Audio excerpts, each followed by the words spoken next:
Using the table of standard reduction potentials, determine whether the reaction of hydrogen gas and oxygen gas to produce water occurs spontaneously. We know that overall we're looking for hydrogen gas plus oxygen gas going to make water,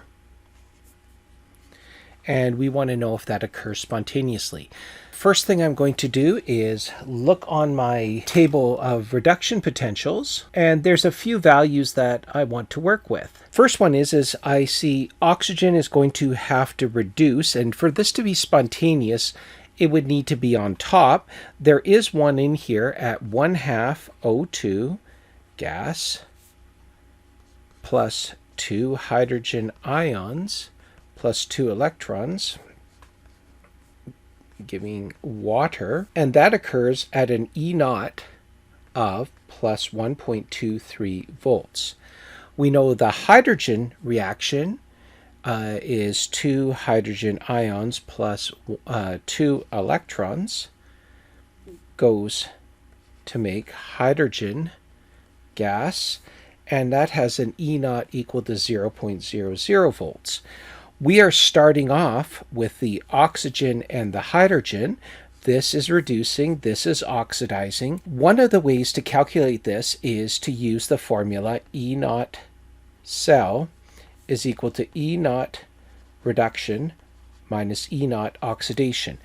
If I'm doing it this way, I use the numbers exactly as they are on the table. We just take it, the reduction reaction, and put that in here as 1.23 volts minus the oxidation reaction at 0.00 volts, and I get an answer of 1.23 volts, and this is positive, which means that this is spontaneous.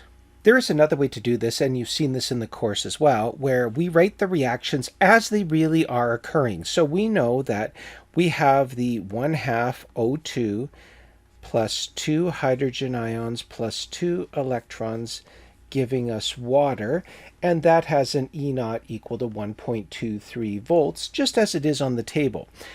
The hydrogen reaction, as we noted, is oxidizing, therefore we're going to actually write it the other way around, where we do H2 going to give 2H plus 2 electrons, like that. This is what's actually occurring. But if we write it this way, then our E0 value would change its sign. In this case, it really doesn't matter because it's 0. But if it had a value and it was positive, it would now be negative. If it was negative, it would now be positive. And then you simply add these together to get 1.23 volts.